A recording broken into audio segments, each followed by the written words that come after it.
मेरे भाई, आज आप देखते हैं कि देश में, मुल्क में किस तरह का माहौल है। फिरका परस्ती अपने उरूज पर है। नरेंद्र मोदी ने भारत की राजनीति से मुस्लिम अक़लियत को बिल्कुल ही दूर करके रख दिया। आपकी आवाज कहां है बताओ? तो उठाकर उसको जेल में डाल दिया जाता है।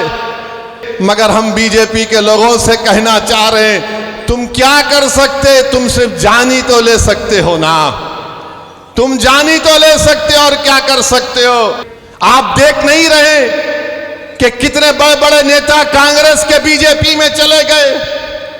महाराष्ट्र का मुख्यमंत्री रहा अशोक राव बीजेपी में चला गया।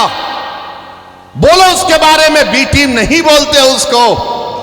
कितने भाग भाग कर बीजेपी में जा रहे हैं, उनको कोई कुछ नहीं बोलेगा। मगर जब ओवैसी आकर सीमांचल जिंदाबाद, सीमांचल इंसाफ की बात करता है तो इनके पेट में दर्द शुरू हो जाता है। ये जो नफरत का माहौल पूरे देश में पैदा कर दिया गया। मगर जब तक हम जिंदा रहेंगे, हम बातिल को बातिल कहेंगे, हम बातिल से समझौता नहीं करेंगे, हम बातिल को खुश करने के लिए अपनी पॉलिसी को लचकदार नहीं बनाएंगे। हमारा काम यह है मेरे अजीज दोस्तों और बुजुर्गों कि हम हक को कामयाब करें, और हक की कामयाबी का राज आपका इत्तेहाद है।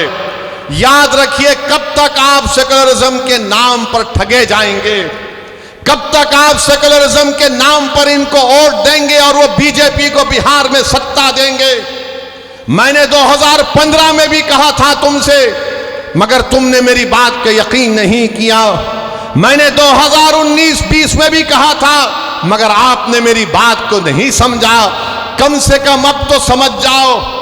याद रखो, तुम अपने मुकद्दर के फैसले कर सकते हो।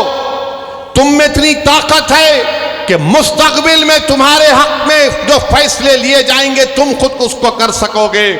अगर आज आप मुत्तहिद होकर अपने वोट का इस्तेमाल नहीं करेंगे तो नुकसान आपका होगा। मेरे भाई, याद रखो, अगर तुम्हारे लिए कोई लड़ने वाला नहीं होगा तो जुल्म जारी रहेगा।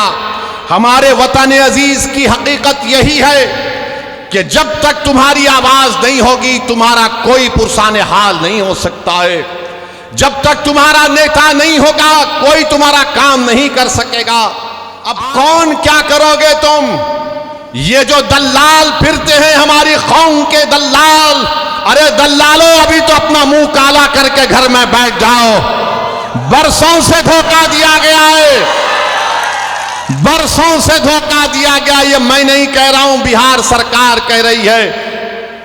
सुरजापुरी बिरादरी को नौकरी नहीं मिलेगी तो सेकुलरिज्म की कामयाबी है। शेरशाहवादी को नौकरी नहीं मिलेगी तो क्या मोदी को रोका जा रहा है? कुल्हिया बिरादरी को हिस्सा नहीं मिल रहा है, मगर तेजस्वी मुख्यमंत्री बनेगा?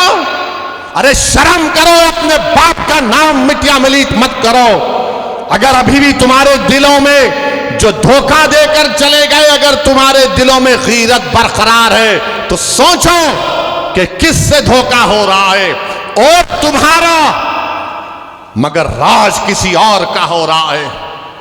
कितना वोट लिया सुरजापुरी भाइयों का, कुल्हिया भाइयों का, शेरशाहवादी भाइयों का, और क्या मिलता है? कुछ नहीं मिलता, सिर्फ वादे मिलते हैं। और चुनाव आएगा तो बोलेंगे सेकुलरिज्म को जिंदा रखो। सेकुलरिज्म को जिंदा रखने का मतलब यह है कि या तो तेजस्वी को मुख्यमंत्री बना दो या नीतीश को बना दो, और तुम घर में जाकर रोज अपनी तबाही और बर्बादी के नजारों को देखते रहो। चुनाव आएगा तो बोलेंगे वैसी वोट काटने आया है, इसको वोट मत दो। तो इसका मतलब यह है कि सीमांचल में नाइंसाफी जारी रहे। जब अख्तरुल ईमान बिहार की विधानसभा में गरीब और मजलूमों की आवाज बनकर उनके हक की बात करता है तो उनको पेट में दर्द शुरू हो जाता है।